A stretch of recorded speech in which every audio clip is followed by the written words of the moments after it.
पहले ये देख लो। ऐसा तो नहीं मदद करने के बाद वो झुकाएगा आपको। किस लिए मदद कर रहा है भाई? क्या आपकी सामर्थ्य देख के मदद कर रहा है? आपको मजबूर देख के मदद कर रहा है? आपको भिखारी समझ के मदद कर रहा है? वो मदद किस लिए कर रहा है? आपको महात्मा समझ के मदद कर रहा है, तब तो सेवा करेगा। महात्मा देखिए, लोग अपने से योग्य को भी देते हैं, अयोग्य को भी देते हैं। जब अयोग्य को देते हैं तो दाता अपने आप को समझते हैं, और योग्य को देते हैं कहते हैं आपने मुझे सेवा का मौका दिया। देते दोनों में है। तो जब आपकी मदद कोई करे तो देखो किस भाव से कर रहा है, ये आप पता कर लो।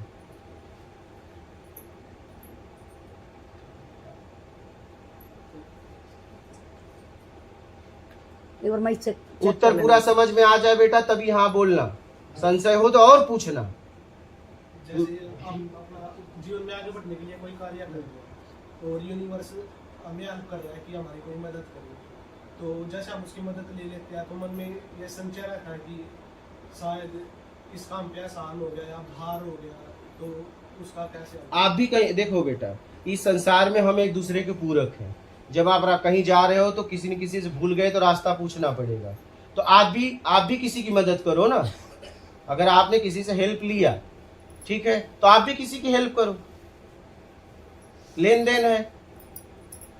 जैसे उसका जो भार होता है, भार तब तक रहेगा जब तक आप नहीं करोगे। आप कर दोगे तो भार खत्म हो जाएगा। ठीक है।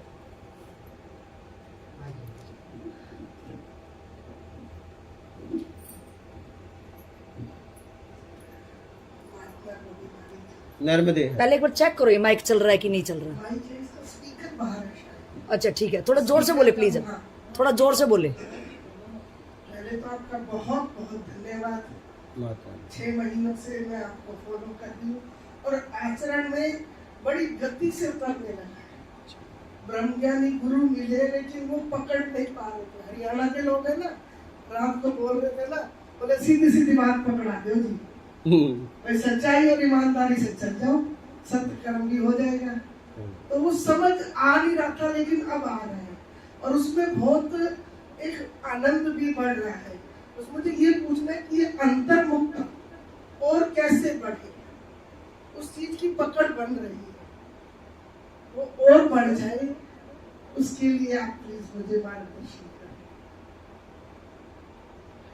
उम्मीदें छोड़ो, उम्मीदें कम करो। धीरे धीरे धीरे एक दिन छूट जाएगा, उस समय पूरा आनंदमय हो जाएंगे।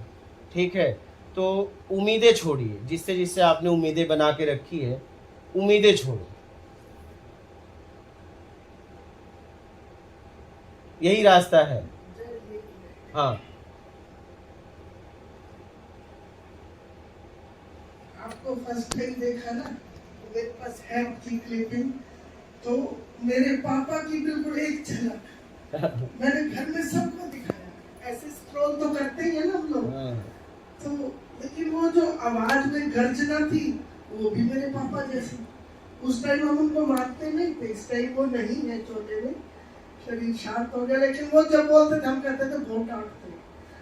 तो बेटे ने भी देखा, बहू ने भी देखा। अब मैं बोला ना, मैंने कहा भाई वहां तो नहीं जा सकती है, जो चटाई पे सोना, इन दोनों की भक्ति बहुत फॉलो करती हूँ। बजाइए भैया, ताली बजाइए। ओ मन एक बड़ो अभिमान के गुरु मेरा संभलते हैं, मन एक बड़ो हरियाणा में अपने बोलो मेरा संभलते हैं, ओ गुरु संभलते हैं, गुरु संभलते हैं, गुरु संभलते हैं, गुरु संभलते हैं। ओ मन एक बड़ो अभिमान के गुरु मेरा संभलते हैं, मन एक बड़ो अभिमान के गुरु मेरा संभलते हैं। वो ना बाजी मन गीता रामायण, ना बाजी मन गीता रामायण, ना जानू मैं तो वेद पुराण, ना जानू मैं वेद पुराण, पर गुरु ने सबका ज्ञान के गुरु मेरा संभलते हैं, पर गुरु ने सबका गीता भी पढ़ी तो अपने भाई देते, हाँ भगवान जी को भी बोल दिया। लेकिन जब लठ मार कृष्ण सामने आएगा, वो बताएगा आज की गीता क्षेत्र में काम कर रहा था, गजब डा दिया था अब थोड़ी चल सकता है। वाह। तो गीता रामायण भी हमने अपने हिसाब से मोल्ड कर ली थी। दोबारा गा दे 5 मिनट दोबारा यो ही गा दोबारा यो। एक बड़ो अभिमान गुरु मेरा समर्थ है, एक बड़ो अभिमान गुरु मेरा समर्थ है।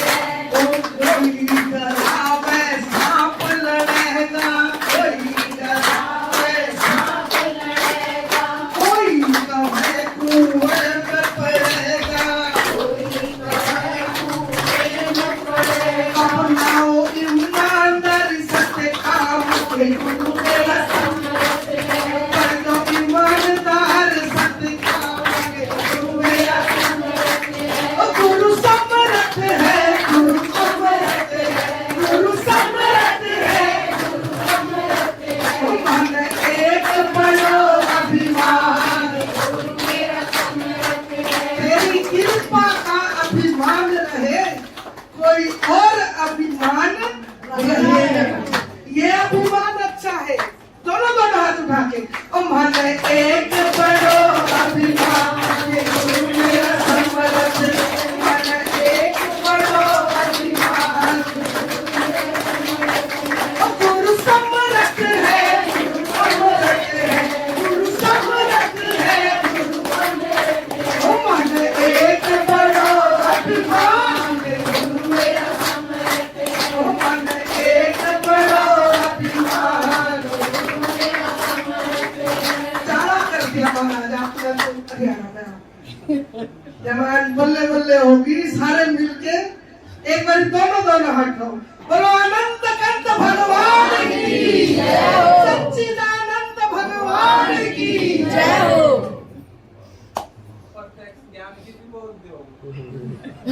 सच्चिदानंद मतलब दर्शन भी हमें इसलिए करना है बेटा कि दर्शन से मुक्त होना है। दर्शन करना है, लेकिन दर्शन से मुक्त होने के लिए दर्शन करना है। कि जब हम अभी तो हम किसी के पिंड का दर्शन की इच्छा है, लेकिन इस पिंड से जब हम मुक्त हो जाएंगे, ठीक है, रूप है, वो तो रूप है, चाहे ये रूप है चाहे ये रूप है, ये 5 तत्व में विलीन हो जाएगा, पहले नहीं था बाद में नहीं रहेगा। तो पिंड का भी दर्शन इसलिए करना है कि मुझे दर्शन से मुक्त होना है।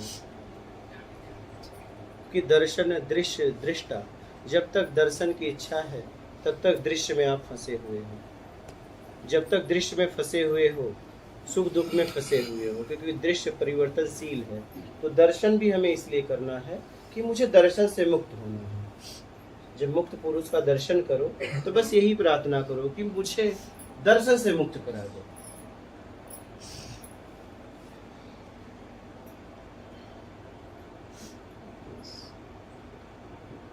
दर्शन भी इसलिए करना है कि दर्शन से मुक्त होना है।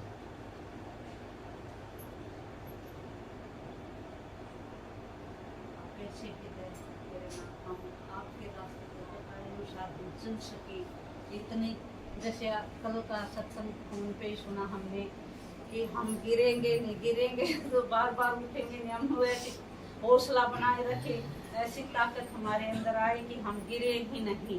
हमें हिम्मत देना, आशीर्वाद हमेशा आप बनाए रखना। आशीर्वाद है बेटा, तभी ना तू नहीं आ पाई तो हम आ गए। ये आशीर्वाद ही है ना। हाँ हाँ, क्योंकि 1 साल तक हम उनके लिए थे जो मेरे तक आ सकते थे।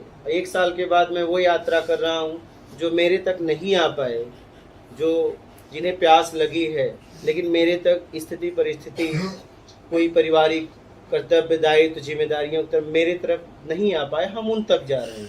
आपका बहुत बहुत धन्यवाद जो आपने हमारी मन में सोची और आप आए दर्शन देने के लिए, अपने सत्संग देने के लिए, हमें अपने आप से प्रार्थना करने के लिए। मैं वाकई में क्या हूँ, क्योंकि फोन पे इतना नहीं, जैसे ऐसे प्रत्यक्ष में दर्शन हो रहे हैं और आपका प्रत्यक्ष में सुन रहे हैं। अभी अटैचमेंट आपसे और ज्यादा होगी। अब आमने सामने दर्शन किए तो मैं एक बार तो अटैचमेंट और ज्यादा ही होगी हमारी। आप कहते अटैचमेंट हटाओ, लेकिन नहीं हटेगी। मुक्त पुरुष से कभी अटैचमेंट हो नहीं सकता। उसके पास है क्या अटैचमेंट होगा? बस अटैचमेंट तो उससे सत्संग होता है सुनने जिसके की- पास कुछ होता है। सत्संग तो सुनने सत्संग तो तुझे मुक्त करेगा। सत्संग सुनने अटैचमेंट कभी मुक्त पुरुष से नहीं हो सकता, क्योंकि उसके पास कुछ है ही नहीं है ज्ञान के अलावा, और ज्ञान हमेशा आपको बंधनों से छुड़ाता है। तो अटैचमेंट यहाँ हो ही नहीं सकता बेटा, क्योंकि यहाँ कुछ है ही नहीं है ज्ञान के अलावा। आपको मैं कभी सुनती थी, कभी ना भी कर देती थी, लेकिन अब और ज्यादा तड़प हो गई है सुनने की, अब और ज्यादा। और हम इस मार्ग पर चल पाए, आपका हमेशा हाथ हमारे सर पे रहे, बस यही प्रार्थना करो। ठीक है। कोई और किसी का प्रश्न? और किसी का प्रश्न हो तो भाई बताओ। माइक बताइए। सत्संग सुनते हैं। हाँ माता जी। 5-6 महीने हो सत्संग। हाँ, पूजा पाठ भी कर रहे हैं, व्रत भी कर रहे थे, तो पिछला नहीं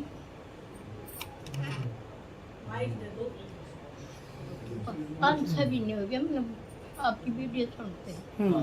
और फिर हम व्रत भी कर ले, पूजा पाठ भी कर ले, सत्संग में भी चले जा, तो कोई बात तो दिखता ना, भीतर तो दिखता ना, कोई भजन भी 2-2, 3-3 घंटे बैठ जाए, कुछ नहीं दिखता। तो क्या तो मुक्ति हो, मुक्ति मुक्त क्या देखना चाहती है? माँ आपके चरण माना चाहते हैं। तेरे चरणों में जाने से तेरा कल्याण होगा। मेरे चरणों, ये चरण नश्वर है, ठीक है। ज्ञान के द्वारा तू अपने आप से जुड़। अगर तू मेरे से जुड़ेगी, ये शरीर नश्वर है, ये चरण तो, इस चरण का नाश हो जाएगा। इस मुखार बिंदु से ज्ञान निकल रहा है, उस ज्ञान को लेके अपने से जुड़ जा, सबको छोड़ दे। हम पूजा पाठ भी खूब करूँ, भोग भाग लाऊं, समझ लो सब पूरा दिन चला जा, कीर्तन में भी जाऊँ, और फिर भजन बंदगी भी करूँ, पाठ तो दिखता ना, कुछ बात भी करते दिखता। देखना क्या चाहती है? भगवान नहीं देखना चाहते। भगवान कौन है? जिसने अपने आप को भव सागर से छुड़ा लिया वो भगवान है। भगवान कोई व्यक्ति विशेष नहीं है रे। जैसे एक पद होता है, डीएम, कलेक्टर, तो वैसे ही शिक्षक, कोई प्रिंसिपल, तो वैसे ही भगवान एक पद है। भग मतलब योनि, वान मतलब चलाने वाला। जन्म मरण से जिसने अपने आप को छुड़ा लिया वो भगवान है। अगर तू भी अपने आप को छुड़ा ले, राग द्वेष मोह आसक्ति इच्छा अपेक्षा मेरा कर्ता के भाव से, तू भी भगवान। भगवान एक पद है, भगवान कोई व्यक्ति विशेष नहीं है। भगवान उस ब्रह्म की यात्रा करता है, तो भगवान एक पद है।